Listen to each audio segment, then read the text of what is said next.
नमस्कार दोस्तों, जय महाराष्ट्र। जागो इंडिया जागो में आप सभी का एक बार फिर से हार्दिक स्वागत है।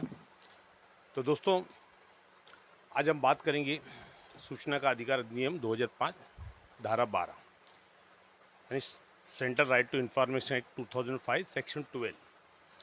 दोस्तों, सेक्शन 12 का मतलब है केंद्रीय सूचना आयोग का गठन। केंद्रीय सूचना आयोग का गठन मतलब जो भी इस एक्ट के दायरे में उनका जो हेड ऑफ डिपार्टमेंट है वो केंद्रीय सूचना का act information central information commission. तो आइए दोस्तों, सेक्शन 12 के बारे में हम बात करते हैं कि धारा 12 हमें क्या सिखाती है। सेक्शन 12 में हमें क्या सिखाती है। तो सेक्शन 12 की सब सेक्शन 1 यानी धारा 12 की उपधारा 1 में केंद्रीय सरकार मतलब जो भी सेंट्रल गवर्नमेंट है तो सेंट्रल गवर्नमेंट राजपत्र में अधिसूचना के द्वारा मतलब एक नोटिफिकेशन करेगी और नोटिफिकेशन द्वारा सूचना के आयोग केंद्रीय सूचना का आयोग के नाम से एक डिपार्टमेंट का गठन करेगी। जिस डिपार्टमेंट का काम रहेगा कि वो अपने कर्तव्यों का निर्वहन करेगा जो इस अधिनियम द्वारा सौंपा जाएगा। इस अधिनियम का मतलब है central right to information act 2005। तो उपधारा 2 में अंदर केंद्रीय सूचना आयोग निम्नलिखित से मिलकर बनेगा। मतलब केंद्रीय सूचना आयोग को कौन बनाएगा ये अहम सवाल है, क्योंकि हमारे दिमाग में ये आता है कि ये जो सेंट्रल इंफॉर्मेशन कमीशन है या स्टेट इंफॉर्मेशन कमिश्नर है, इनकी नियुक्ति कौन करता है। तो दोस्तों, उपधारा 2 के अंदर आज वही चीज़ हम समझेंगे कि केंद्रीय सूचना आयोग निम्नलिखित से मिलकर बनेगा। अब उसके अंदर खंड क में मुख्य सूचना आयुक्त और खंड ख में 10 से अधिक उनकी संख्या में केंद्रीय सूचना आयोग जितने आवश्यक समझे जाएंगे। मतलब उसके अंदर एक मुख्य सूचना आयुक्त होंगे और 10 से अधिक उनकी संख्या में केंद्रीय सूचना आयुक्त होंगे।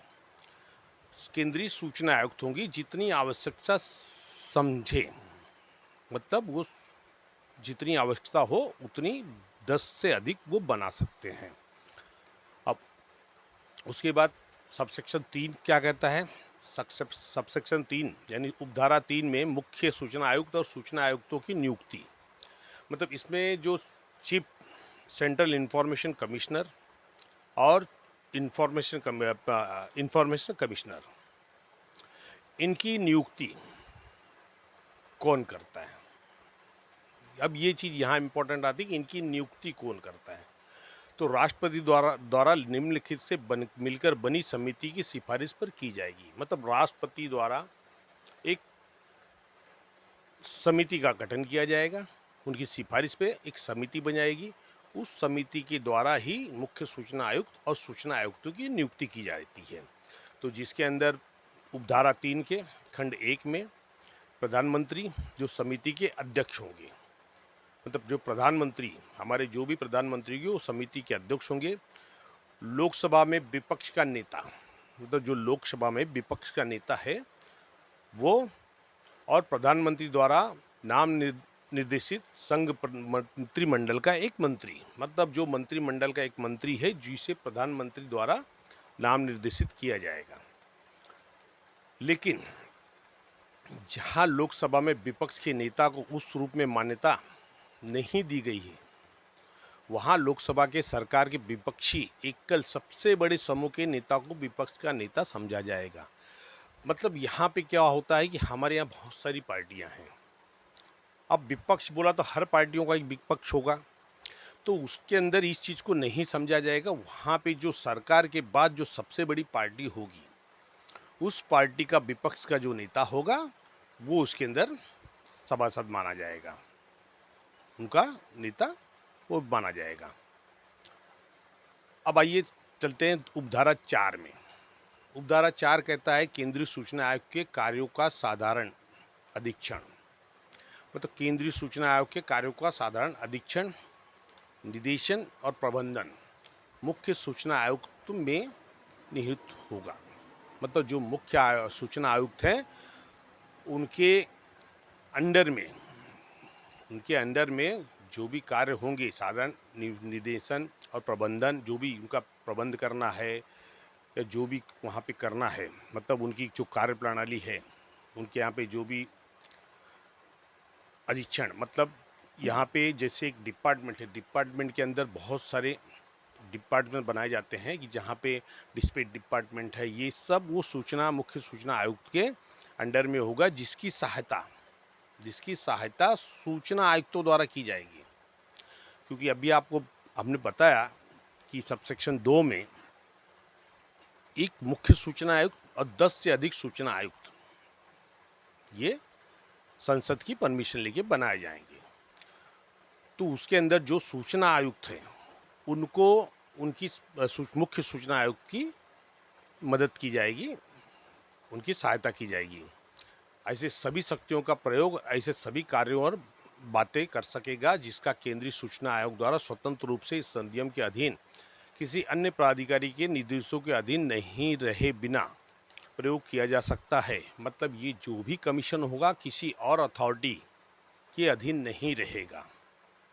और अथॉरिटी मतलब जैसे हो गया मंत्रालय, जो वहाँ पे जो कमेटियाँ हैं बस उनके अंडर में ही रहेंगे, उनके अंडर में ही रहेंगे। बाकी इनकी जो भी डिपार्टमेंट्स हैं चाहे कोई भी हो, उनका यहाँ पे कोई भी हुक्म इनके ऊपर नहीं चलेगा, उनके अंडर में नहीं रहेंगे। अब उपधारा 5 में कहा गया है कि मुख्य सूचना आयुक्त और सूचना आयुक्त विधि विधान और प्रौद्योगिकी, समाज सेवा, प्रबंध, पत्रकारिता, जनसंपर्क, माध्यम में प्रशासन तथा शासन या व्यापक ज्ञान और अनुभव रखने वाले जनजीवन प्रख्यात व्यक्ति होंगे। तो जो भी सूचना आयुक्त हैं वो इन सभी फील्ड में जानकारी रखेंगे, वो सूचना आयुक्त होंगे, मतलब मुख्य सूचना आयुक्त होंगे। फिर उपधारा 6 के अंदर मुख्य सूचना आयुक्त या कोई सूचना आयुक्त यथास्थिति संसद का सदस्य या किसी राज्य या संघ राज्य के विधानमंडल का सदस्य नहीं होगा।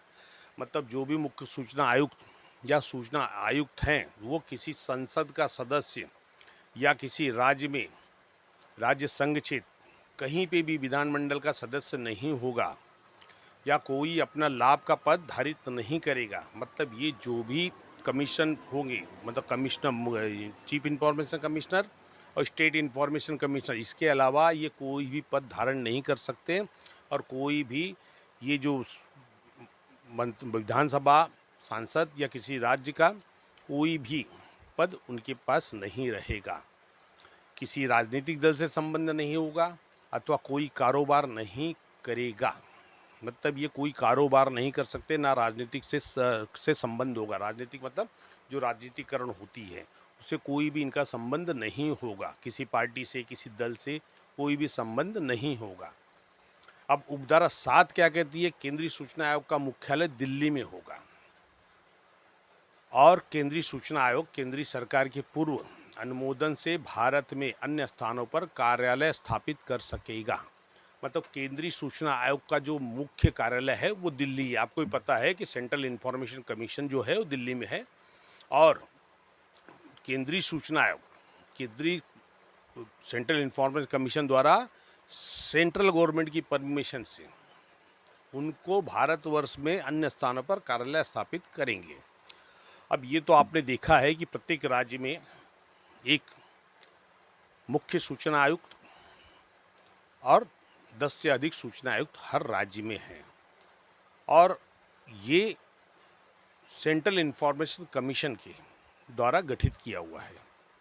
तो ये चीज़ समझना पड़ेगा दोस्तों कि हम जो चीज़ हमें समझ में आता है कि यहाँ पे जो डिपार्टमेंट्स हैं वो कभी भी सूचना का अधिकार अधिनियम में हमेशा बदलाव करते आए हैं जो कि इनको अधिकार नहीं है।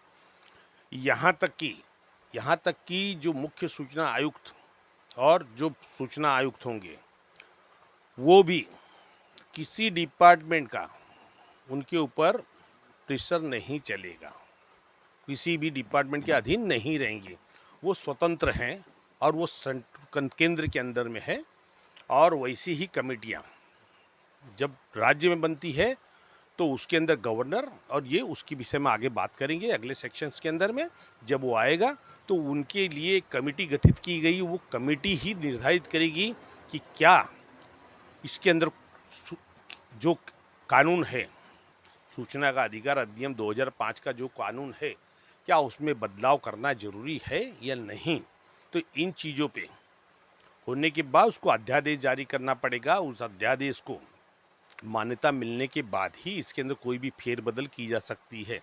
जैसे कि अन्य डिपार्टमेंट में आपने देखा होगा, कभी भी अधिकारी कोई भी चीज़ को कॉन्फिडेंशियल और इस तरह से बातें करते हैं कि भैया ये गोपनीय हो गया। गोपनीय करने का अधिकार आपको नहीं है। सेक्शन 8 के अंदर में गोपनीयता की परिभाषा दी गई है। डिपार्टमेंट का जो भी डॉक्यूमेंट्स है वो अगर संसद और विधानसभा में रखे जाते हैं तो वो गोपनीय नहीं कहलाते। ये क्लियर कट शब्दों में दिया गया है। जैसे कि आजकल हम देख रहे हैं कि जो एनेक्शल 2 के विषय में भी डिपार्टमेंट कहता है कि ये जो भी डॉक्यूमेंट्स है गोपनीय है, हम नहीं दे सकते। आपका अगर नाम है तो आपको देंगे, अन्यथा आपको नहीं देंगे, क्योंकि थर्ड पार्टी इंफॉर्मेशन या गोपनीयता आ जा रही है, जो कि टोटल गलत है। अब गलत कैसे है तो पहले आप समझिए। अब एसआरई की सर्कुलर 66 में कहा गया है कि जब आपका एनेक्शल 2 फाइनल हो जाएगा, मतलब एनेक्शल 2 कंप्लीट हो जाएगा, तो उसको आपको 2 पेपर में, एक मराठी और इंग्लिश पेपर में पब्लिकेशंस करना है। और जिस क्षेत्र का जो उसका क्षेत्र है एसआरई का योजना का, उस क्षेत्र में यहाँ पे उनको लगाना पड़ेगा ताकि वहाँ के लोग देख सकें। उसके बावजूद गवर्नमेंट का जीआर है कि हर कंपनी अथॉरिटी सक्षम प्राधिकारी जब आपका एनेक्शल 2 कंप्लीट हो जाता है तो आप अपने डिपार्टमेंट में उसकी नस्ती लगाएंगे ताकि पब्लिक वहाँ देख सके। तो ये जो चीज़ें पब्लिकेशन कर रहे हैं, तो जो पब्लिकेशन करने वाले डॉक्यूमेंट्स हैं वो कॉन्फिडेंशियल नहीं होते हैं। तो ये चीज़ को समझना पड़ेगा डिपार्टमेंट को भी। और यदि आपके साथ होता है इस तरह से कोई भी बर्ताव डिपार्टमेंट करता है तो आप अपील फाइल कीजिए, कमीशन आयोग के सामने रखिए, आयोग को बताइए कि सर यहाँ पे पब्लिकेशन होने वाला डॉक्यूमेंट कॉन्फिडेंशियल कैसे करार दिया जा सकता है। जहाँ एक तरफ सरकार ही कहती है कि भैया इसका पब्लिकेशन किया जाए, जब वो जनहित में पब्लिकेशन किया जा रहा है तो वो डॉक्यूमेंट कॉन्फिडेंशियल नहीं हो सकता है। तो दोस्तों, आज हमने बात की, हमने सीखा जो सेक्शन 12 के अंदर केंद्रीय सूचना आयोग का गठन। अब सूचना आयोग का गठन तो आप समझ गए कि उसमें जो भी मुख्य सूचना आयुक्त हैं और 10 से अधिक सूचना आयुक्त हैं, उनकी नियुक्ति करना। और ये कौन कर सकता है? ये राष्ट्रपति के आवेदन पे प्रधानमंत्री उनके अध्यक्ष होंगे, और लोकसभा में जो विधानसभा के अपोजिशन लीडर हैं, विपक्षी नेता हैं, वो उसके लीडर्स होंगे। और प्रधानमंत्री द्वारा मतलब नाम निर्देशित किए गए लोकसभा के एक मंत्री। ये 3 जन की भूमिका इसके अंदर कमेटी में, समिति में आती है। और उसके अंदर भी जो विपक्षी दल के नेता हैं, तो उसके अंदर जो लोकसभा के सरकार के बाद दूसरा पहला दल होगा जो मेजॉरिटी में होगा, उसके विपक्षी दल को यहाँ पे मान्यता दी जाएगी। तीसरी चीज, सूचना आयोग, जो मुख्य सूचना आयुक्त या सूचना आयुक्त जो भी हैं, वो किसी भी संसद के सदस्य नहीं होंगे, विधानमंडल के सदस्य नहीं होंगे, ना किसी पार्टी के सदस्य होंगे, और ना ही किसी पार्टी से उनका कोई लेना देना होगा, और ना ही कोई भी डिपार्टमेंट के वो अधीन होंगे, और ना वो कोई भी कारोबार कर सकते हैं। उनका राजनीतिक दल से कोई भी संबंध नहीं होगा। ये चीज़ें आप जान लीजिए, क्योंकि वो निष्पक्ष होना चाहिए। अगर निष्पक्ष नहीं तो न्याय नहीं, निष्पक्ष नहीं तो न्याय नहीं। फिर उसके बाद केंद्रीय सूचना आयोग का जो मुख्यालय दिल्ली में है, और दिल्ली जो सेंट्रल इंफॉर्मेशन कमीशन है, कमीशन द्वारा हर स्टेट्स के अंदर में एक सूचना का आयोग का गठन किया गया है, जिससे राज्य सूचना आयोग कहा गया है, और उसके अंदर 10 सूचना आयुक्त। तो इन चीज़ों को समझिए। सेक्शन 12 में सूचना का आयोग का गठन कैसे किया गया है, इस बारे में हमने आज सीखा। अब आने वाले समय में और भी जो धाराएं हैं उसके बारे में हम समझेंगे। क्योंकि यदि आपको ये पता नहीं चलेगा केंद्रीय सूचना आयोग का गठन किसने किया और क्या उनकी शर्तें हैं, क्या कर सकते, तो आपको उस बारे में हमेशा एक दिमाग में एक शक रहेगा कि भाई ये कहीं नेताओं की चाल तो नहीं है। लेकिन ऐसा कुछ नहीं है, इनके ऊपर किसी का भी जोर नहीं चलेगा सिवाय इनकी समितियों के। और समिति भी जो भी प्रावधान लाएगी वो बाकायदा अध्यादेश द्वारा लाएगी, मतलब नोटिफिकेशन करना पड़ेगा उनको, उसके बगैर नहीं कर सकती। तो दोस्तों जुड़े रहिए जागो इंडिया जागो के साथ, देखते रहिए हमारे चैनल्स को, और अच्छा लगे तो लाइक कीजिए, कमेंट कीजिए, और आपके जो भी मित्र और परिचित लोग हैं वो अगर आरटीआई में जानना चाहते हैं, एसआरए के विषय में जानना चाहते हैं, तो उनको शेयर कीजिए ताकि ये जानकारी उन तक भी पहुँचे। तो धन्यवाद दोस्तों, मिलते हैं नेक्स्ट वीडियो में किसी और विषय पे। जय हिंद, जय महाराष्ट्र।